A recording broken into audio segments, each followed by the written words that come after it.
শুক্রবার ইসরায়েল লক্ষ্য করে দফায় দফায় ক্ষেপণাস্ত্র ছোড়ে ইরান। ব্যালিস্টিক মিসাইল আঘাত হেনেছে তেল আবিব ও জেরুজালেম সহ গুরুত্বপূর্ণ শহরগুলোতে। ইসরায়েলি প্রতিরক্ষা বিভাগের দাবি, পেতা তিকবা শহরে মিসাইলের ধ্বংসাবশেষ পড়ে কয়েকটি আবাসিক ভবন ক্ষতিগ্রস্ত হয়েছে। হামলার পরপরই হাজার হাজার আতঙ্কিত মানুষ বাংকারে আশ্রয় নিতে বাধ্য হন। এদিন ইরানের সামরিক বাহিনী যুক্তরাষ্ট্রের আরও একটি F-35 যুদ্ধবিমান ভূপাতিতের দাবি করেছে। আইআরজিসি জানায়, দুবাইয়ে মার্কিন প্রতিষ্ঠান ওরাকল এবং বাহরাইনে আমাজনের ডাটা সেন্টারেও আক্রমণ চালানো হয়েছে। কুয়েতে বিশ্বের অন্যতম বৃহৎ তেল শোধনাগারে চালানো হয়েছে শক্তিশালী ড্রোন হামলা। ইরানের বিদ্যুৎ কেন্দ্রে হামলা হলে মধ্যপ্রাচ্য জুড়ে জ্বালানি স্থাপন ও টেলিকম কোম্পানি লক্ষ্য করে নজিরবিহীন আক্রমণের হুঁশিয়ারিও দেওয়া হয়েছে। এদিকে ইরানের অভ্যন্তরে হামলা অব্যাহত রেখেছে যুক্তরাষ্ট্র ইসরায়েল।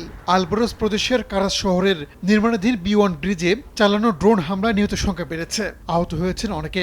আগামীর অগ্রগতির ভিত্তি আনোয়ার ইস্পাত, স্ট্রংগেস্ট স্টিল সিন্স 1978। ইরানের অবকাঠামো লক্ষ্য করে এখনো হামলা শুরুই হয়নি বলে মন্তব্য করেছেন মার্কিন প্রেসিডেন্ট ডোনাল্ড ট্রাম্প। অবিলম্বে চুক্তি না করলে দেশটির বিদ্যুৎ কেন্দ্রে আক্রমণের হুমকি দিয়েছেন তিনি। মধ্যপ্রাচ্যের চলমান সংঘাত ঘিরে আন্তর্জাতিক মহলে দেখা দিয়েছে চরম উদ্বেগ। ফরাসি প্রেসিডেন্ট ইমানুয়েল ম্যাক্রো সামরিক শক্তি প্রয়োগ করে হরমুজ প্রণালী মুক্ত করার মার্কিন পরিকল্পনাকে অবাস্তব বলে উড়িয়ে দিয়েছেন।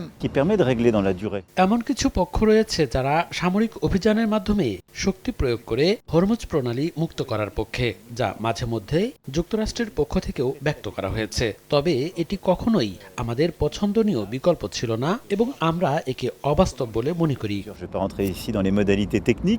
এদিকে মধ্যপ্রাচ্য পরিস্থিতি শান্ত করতে সব প্রচেষ্টা নিতে প্রস্তুত রাশিয়া বলে জানিয়েছেন প্রেসিডেন্ট ভ্লাদিমির পুতিন।